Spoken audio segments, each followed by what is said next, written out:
Panoodin nyo to and ano yun nyo, ang tawag doon, i-psycho nyo sarili nyo sa ginagawa namin. Here we go for game number 2 with another Badang in play. Well, hinintay natin dito sa Snapdragon Pro Series kung kailan maglalabas talaga yung mga nakakagulat na picks consistently. At dito sa serial na to, dalawang Badang game. Kanina nasa room, ngayon nasa EXP. Paano mag-a-adjust dito ang Lazy Esports? Malalasan ba sila ng Badang? O makaka-force ba sila ng game number 3? Interesting. Kasi kung sabayan lang ng damage output, I feel like mas kaya din ni Badang sa top lane with Lucas. Yung kunat factor lang yung siguro wala siya masyado. Now we're gonna see konting harasan lang sa mid. Mapapasma si Tony dito. Pero again, meron siyang revitalize sa mga magandang bagay para sa Hylos. Invade at na-retry ni Annabelle yung golem at tinutuloy nila yung pag-invade nila. Behind si James Punks. Level 3 pa rin, halfway there. Pero magle-level 4 siya dun sa taas. Okay, I'm gonna be really surprised dito kung sakaling maka-early game advantage sila. Considering it's a Joy ng kayang sabayan ng isang Cho. It's a very deadly combo, honestly. Pag nag-level 4 yan, for sure, halos may pwede silang sure na 1-2 punch combo, di ba? Oo. But right now, does feel like ang Lazy ngayon, ang nasa defensive. Let's see kung paano nila makakahanap ng pwesto. Baka maging ganun din na naman yung storya. Baka iwas yung lumamang sa early. Pero dapat hindi yung sobrang lamang kasi Harris yung kalaban nila. Dapat medyo malapit-lapit yung goal nila, Shizo at saka ni Nikki. And then pagdating sa mid-game, doon sila makakahanap ng turnaround. Kasi ngayon, hirap para kay James Punks. Nakop! Magandang nakop, galing doon sa Lazy Esports, pero si Annabelle makakuha ng turtle. Revitalize, activate para sa EVOS Esports. Si Derma mapapunish ata dito yung combination ng Lucas. Nakapag-damage siya, makakaganti pa dito yung Lazy Esports, pero hindi, pakbet low. Wala pa masyadong damage dito si Chomskirt. Ay, ginamit yung Feathered Airstrike, pero makadash out si Cloakwood. Walang bawi ang Lazy sa unang skirmish na yon. Grandmar, what is happening? Gumagana nga. Annabelle! Mahanap dun ni James Punks sa bottom lane, pero si Nikki sumasayaw sa ilalim ng ultimate niya at hindi sapat. Double kill para kay Shizo. Honestly, kung ako yung EVOS dun, magulat din ako. Grabe, game na agad kayo lumaban. Ay! Talagang non-stop. It's brawl time, folks! Sipa na naman, pero walang follow-up. Kailangan lumayo nila Chomskirt at saka ni James Punks. Reset para sa dalawa. Ayan na nga. And this is a scenario where if you're EVOS, you're surprised. Grabe, lumalamang tayo And again, they have to do it kasi it's an Irritel on the bot side. We all know, aware na aware tayo anong kayang gawin ng isang Irritel sa late game. Same time, bibigyan ng pressure yung EVOS Esports sa Irritel. Tinutulungan yung Harris. Masisipa dito si Annabelle, pero yung electrifying beats. Tingnan natin kung sapat yung damage para si Veldora pumasok. Gamit yung combination, yung Badang, yung Fistcrack. Pero hindi pa sapat yung damage niya. Si Veldora pa yung mapapanish pero nakapag-dash out yung Badang. At nakaalis din si Annabelle so walang kill para sa dalawang kupanan. I don't know how I'm gonna gauge this fight so far. It doesn't feel like may lamang. It feels like may anlaki pa rin ang kill potential dito ng Lazy Esports kahit technically sila yung behind in gold. And again, hindi pa sumasama si Shizo sa dami ng nangyayari dito So, spawn na yung Pagong. Maganda yung pwesto dito ni Pakpet. Hindi pa na-check ni Tony. Medyo advanced ngayon. Wala pa silang alam na andun yung Cho. Kakasana siya ng Jeet Kune Do pero hindi makakalapit o hindi makakahanap ng angulo ang Lazy Esports. Ibibigay na lang nila sa EVOS yung Pagong. Lazy. Nag-back out. Hindi na pinilit nila Bakbet. Trying to go for the post kill as well. Veldora. Nahanap nila yung pa. Sa Badang. Mapapatay ba nila yung Badang? Sinusubukan pa niya tumakbo pero hindi. Napatay yung Badang at dito doon sa bottom lane. Nahanap din yung Valentina. Napatay doon si Cloakwood. Si Shizo buhay at makakatakas. Muntikan na siya ma-pick off. Pero napunish nila si Cloakwood. 4-man dive ata yun sa bottom lane. Kaya nga. Ang weird na yung EVOS yung umaabante. Sila yung napipitas. Ano nangyayari? Kayo yung gumagawa ng play, kayo yung nama-1 lagi. Oh my goodness. I don't know, bro. EVOS right now feels like they are still in the lead but barely. As ito na, Lazy ngayon ng naghahanap ng targets. Sisipain na naman niya si Veldora at na-pick off kagad yung Badang. Wala masyadong magawa pero ito na yung pagpasok ni Nikki. Zaman Force activated. Pakbet ang mapapunish doon. Zaman Force matatanggal na dito. At EVOS Esports. Trade lang ang nangyari. Yan, sa lahat ng nangyari yan, I would say maganda pa rin yung map control dito ng EVOS Esports. This is exactly what they need to do. Paulit-ulit lang na map control, diba? Item check muna tayo. Glowing wand para sa ating mga mage. And kita mo naman yung Lazy Esports, si Chovskirt, medyo humahabol pa. And para naman sa ating gold laners, mukhang malapit na mag 2 items. We'll see them join the fights very, very soon. Especially siguro itong si Nikki, no? Yeah. Tsaka tank Badang pala yung mga gusto dito ni Veldora. Hindi ko lang namata kanina yung emblem niya kung nag-support emblem na naman siya kung cooldown reduction yung gusto niya habulin dito. So then to be fair, basic attack based din naman si Badang. So makes sense gamit yung Thunderbolt. Si Veldora is also gonna try to just go non-stop fist wind para lang makapag-lifesteal din. Oh! Rockbet! Nakapasok doon, na-pick off dito si Annabelle, nasipa yung jungler, pero yung Annabelle! Yung jungler ng EVOS Esports nakuha yun ng turtle, pero sabi ng Lazy, sa inyo na yung pagong, sa amin yung kills, sa amin yung mga katawan nyo at Klokon mga takas, pero 3 miyembro ng EVOS Esports ang nawala. Isang go lang, sabi ng Lazy, sa inyo mapupunta yung pagong, sa amin yung mga tore at ang mga kills. Eyes on the prize para sa Lazy Esports. Kahit na hindi sila totally nakapag-wipe out, dahan-dahan na nagka-climb yung gold. And ngayon, sila na ang nasa driver's seat.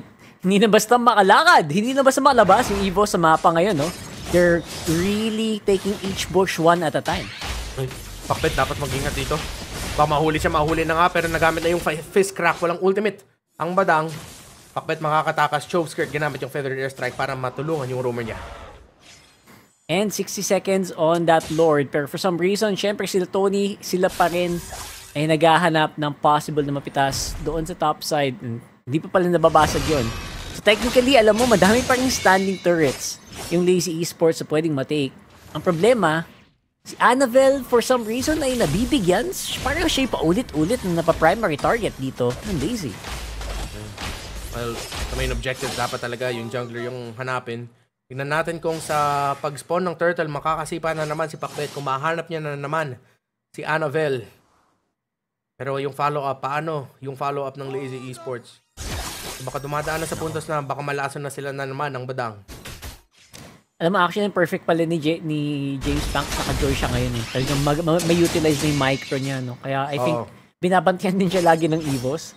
Aware din yung EVOS na isa siya sa mga pinakamalaking threats dito sa game na to. And pwede niyang gawin yung ginawa ni Annabelle kanina. Tingnan natin kung mababasag na ng Lazy Esports ang Torres sa baba. Hindi pa ata mababasag ng minion. Numpisa na ng EVOS Esports yung Lord. Lazy, di pa kompleto.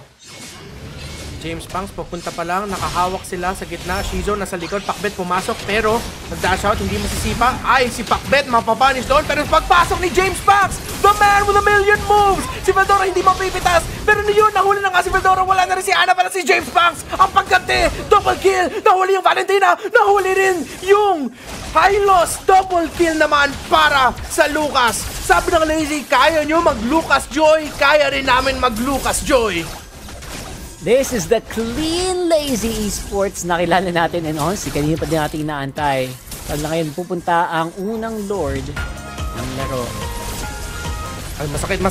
Ay, James Banks, kailangan tumakas pero si Nikki masyado nagasim. Akala mo hero ka pero napitas. Si Nikki, wala na yung gold laner ng EVOS. Dito tayo nagsisimula. Pa isa-isang pitas na ganyan. Nako po. Dito tayo talaga nagkakaalaman eh sa mga ganyang situation sa decision making. And wala, ano ba, parang hirap sila mag-boost check eh, no? Ang mahirap mag-boost check, and then at the same time, I think nararamdaman natin ngayon yung katulad nung nakita natin sa Ego Arky Hoshi. Ang hirap ng buhay ng Hylos. Wala masyado magawa. That's true. Especially sa aggression na pinapakita ni Pakbet ngayon. You know what? Big props dito sa Lazy. And I'm pretty sure na makakakuha sila ng madaming tore dito. Tanong na lang, kamusta ang recovery dito ng EVOS after all of this? Big lord na. Lamang na lamang ang Lazy, pero dapat mag-ingat sila. Masyado mag-overcommit. May mga passive pa dito. Pero mapapasok dito. Ay, grabe! Dare na pa-combo yung tatlong miyembro ng EVOS Esports. Low na sila. Kailangan natin lumaban ng Lazy Esports. Pero mapaatras lang mga miyembro ng EVOS. Minion waves, hinihintay pa. Tingnan natin kung tutuloy nila para mabasag yung tore sa gitna sa baba. Okay, mukhang dinadahan-dahan lang din ang Lazy dito, no? Parang they don't really want to go for that GG push yet. Really respecting mga death timers dito ng EVOS Esports. Pero sa ngayon, honestly, pag nag-item check tayo, it feels like medyo lumaki na lamang ng Lazy ngayon. Oo. They're definitely gonna be on the driver's seat in this one. Saan naman yung next angle ng Lazy Esports? Item check, Rockheart. Ang layo pa ng item dito ng Badang na nag-second item ng Brute Force. Ayun nga eh. Ito na yung Badang na mapapa-question mark ka talaga. And if you don't have immortality, kung wala ka naman Winter's Crown, I feel like madali kang ma-takedown. And the moment na mag-all-in ka, yun na yun. Ilalaban mo na yun. Either you will die or you will survive. And so far, he has been dying quite a lot dito sa game na to. 0-4-3 para kay Veldora. Natin kung papunta talaga siya ng Winter Crown. Kasi magandang combo yun para sa kanya yung ultimate niya. Pag nag-Winter Crown siya. Dahil dalawang sing-sing. Baka ano natin baka Oracle o Queen Swings. Oracle, no? Oo nga. Dalawang sing-sing Oracle lang yun eh. Ano pa ba? Winter's Crown, isang sing-sing. Queen's Wings, isang sing-sing lang din. So kung mag-Oracle to, cooldown reduction baka Queen's Wings. Baka sinisave lang, baka sinisave lang yung isa. Tignan natin. Kung mag-adaptive glove siya, baka doon na natin masasabi either Queen's Wings or Winter Crown. Yun lang yung item niya. Either way, ang problema dito, hindi siya makasurvive. Oo. Yung pinaka-problema dito. Lazy Esports, 4K na ang lamang, and ngayon, medyo bumabox out na din sa ating Lord. Si Nikki at saka si Shijo, malapit lang yung XP nila, so baka hindi ganun kalayo. Yung kakaiba na sa gold ng Harris at saka nung Irithel na to. 4-0 and 6 si Shizo. Yung nahirapan si Nikki 0-3 and 1. Ginugawa na kagad ng Lazy Esports. Nilapag na yung Magic Carpet ni Hylos. Papasok dito si Pakbet at saka si Der. Sinusubukan nila i-disrupt yung backline. Pero masakit na yung dami si Shizo. Ginamit yung heavy crossbow sa likod. Pero mahuli siya ni Annabelle. Na-shut down yung gold laner ng Lazy Esports. Wala nang damage dito. Pero si James Fox pa rin makuha ng Lord. Si Tony at saka si Veldora. Kasama si Annabelle. Sinusubukan nila habulin mga miyembro ng Lazy Esports. Pero EVOS, hindi na sila makakahabol. Kailangan na nila dumipensa. Lalabas na yung Lord. Alam mo, grabe yung teamfight damage dun ng Lazy Esports, pero na-juggle ng EVOS for some reason. Yung lahat ng binato sa kanila ng Lazy. And they're all still alive. Pero si James Panks, buti naman may presence of mind din siya, na secure pa rin niya yung Lord and it's walking up on top. Pero I think hindi nila masyadong may-utilize to unless tumakbo ng dire-diretso itong Shizu. I think they will try to go for the fight. Matatapos na ba ng Lazy Esports yung laban dito? Tony, mabibigyan ng damage. Medyo napapaba na yung buhay ng Roamer, pero mabilis lang mawawala yung Lord sa mapa, mabilis lang mag-clear yung EVOS Esports. Tignan natin kung makaka-flow pa yung Lazy para makapagbasag ng Tore. And sumilip pa bahagya, and there we go. Si Tony ngayon, he knows the job, he knows the drill. Keep your eyes on the prize. Hanapin mo yung Cho, huwag kang magpasipa. Walang masipa dapat sa tropa natin. And there you go with the wave clear that we're talking about. The dive coming in. Inubasa na yung laban dito, pero yung damage ng Lucas! Si Der! Unleash the Beast Destruction! Shockwave Blast! Lahat na nilapag! Annabelle! Mawawala! Triple kill para kay James Punks at wipeout para sa Lazy. Welcome to game number 3. That is what we're talking about. It's a 1-1 mga kaibigan. And